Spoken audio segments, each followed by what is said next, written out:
Buenos días, y como ya comentó en representación del canciller de la Fuente, comentarles que como ayer se dio a conocer, la Secretaría de Relaciones Exteriores transmitió al gobierno de Perú que el gobierno de México otorgó asilo a la señora Betsy Chávez.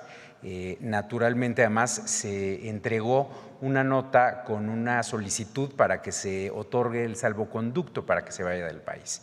Esto en apego a una larga tradición de asilo diplomático, de asilo político que tiene México, arraigada en nuestra historia y en nuestros principios humanistas, y en apego estricto al derecho internacional. Y quisiera rápidamente abundar un poco en eso. Si vamos a la siguiente lámina, el artículo 4 de la Convención de Caracas sobre el asilo político dice claramente que corresponde al Estado asilante la calificación de la naturaleza del delito o de los motivos de la persecución. Es decir, el Estado que otorga el asilo es el que define si se trata de un caso de una persecución política. Si vamos a la siguiente lámina, por favor. Nuestra Constitución, en su artículo 11, establece claramente también el tema del asilo. Dice que toda persona tiene derecho a buscar y a recibir asilo y que esto se realizará conforme a los tratados internacionales de los que somos parte y que nuestra ley regulará sus procedencias y excepciones, cosa que está regulado en la Ley sobre Refugio, Protección Complementaria y Asilo Político que está vigente en México. En términos de esa ley, se hizo una evaluación por parte de la Secretaría de Relaciones Exteriores y la Secretaría de Gobernación y se decidió otorgar el asilo a la señora Chávez, como ya se mencionó, debido a ella ha mencionado que ha sido víctima de varias violaciones a sus derechos procesales y a una persecución política. Si vamos a la siguiente lámina, y esto también es muy importante, hay una resolución de la Asamblea General de las Naciones Unidas de 1967 que establece que el otorgamiento del asilo político nunca será considerado un acto inamistoso. Entonces, por eso rechazamos la decisión que toma el gobierno de Perú de romper relaciones diplomáticas con México, no así relaciones consulares, porque nosotros estamos actuando, como ahí bien se dice, de forma pacífica, con un sentido humanitario y en estricto apego al derecho internacional. Si vamos a la última lámina, solamente decirles que nosotros vamos a seguir con la instrucción de la presidenta y del canciller de la Fuente, defendiendo esta tradición humanista, actuando conforme al derecho internacional y que naturalmente, además, esto es una decisión del gobierno de Perú que no compartimos, pero la amistad entre los pueblos de México y Perú continúa. Muchas gracias, presidenta.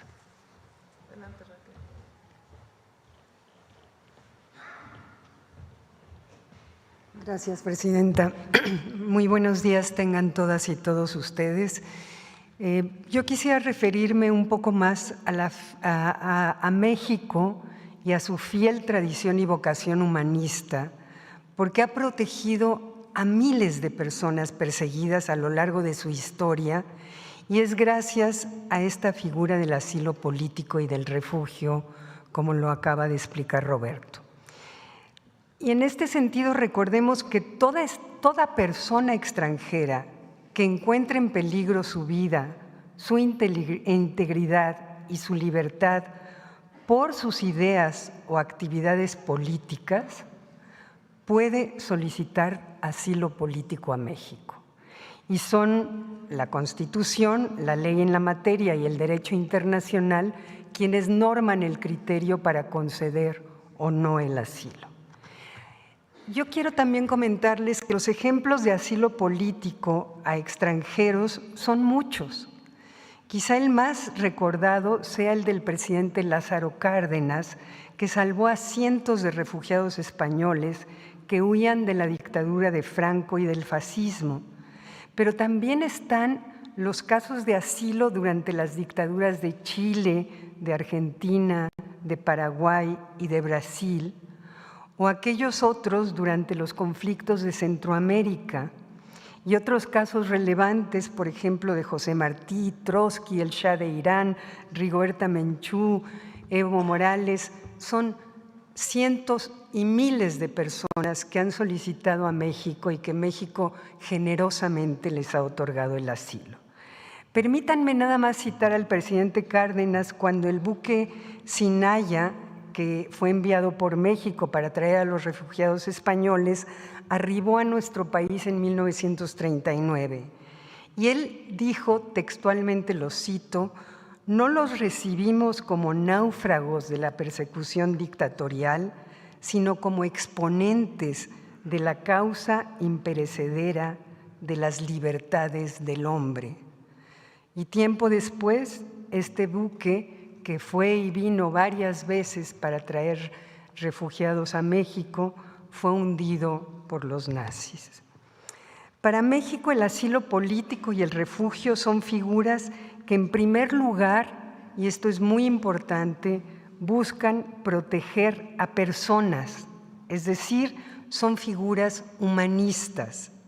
Además de solicitar asilo político o refugio, es un derecho humano de cualquier persona y su otorgamiento es un derecho de México como Estado soberano, que debe ser respetado por otros países. Al ser derechos humanos, estas figuras se guían por principios universales como el principio pro persona, y las leyes deben ser interpretadas y aplicadas de forma que otorguen la protección más amplia a la persona y el de presunción de inocencia. Toda persona es inocente hasta que su culpabilidad sea decidida por una autoridad judicial. Y finalmente, el asilo político es un acto pacífico. No se puede ser considerado como un acto inamistoso por ningún Estado. Todo esto lo reconocen tratados e instrumentos del derecho internacional.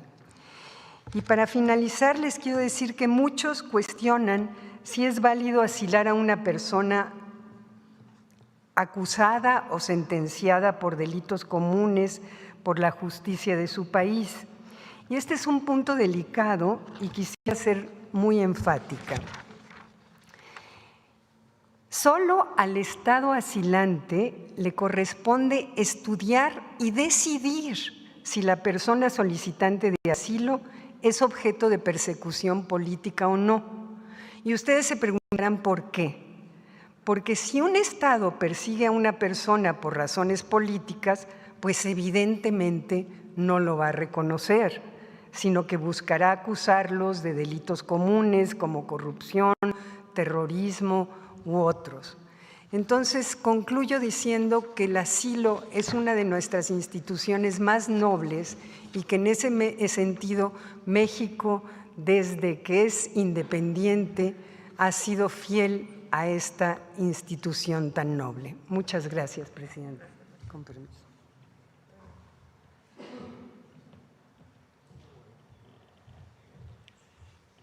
Gracias, Presidente, con su permiso.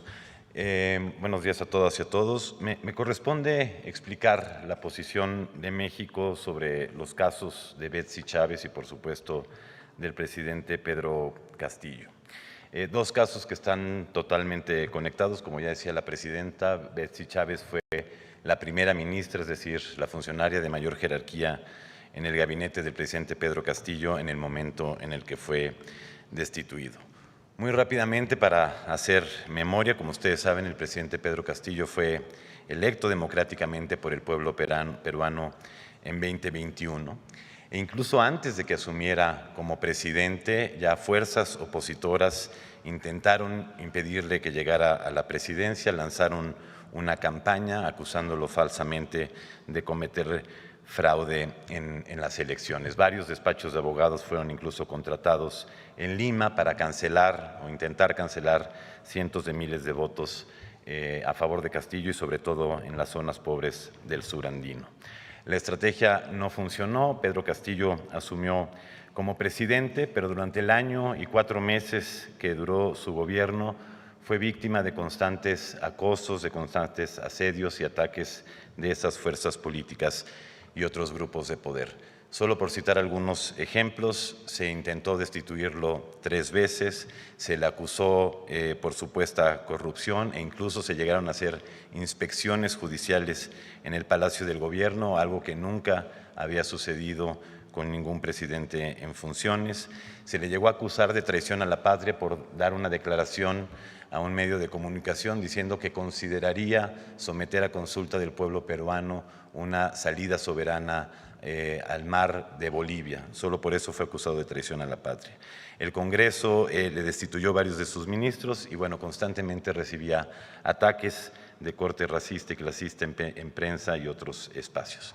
Y es así como el 7 de diciembre de 2022, Pedro Castillo anuncia que disolvería el Congreso para que se eligiera a otro, y por ello es que fue detenido cuando todavía gozaba de fuero constitucional.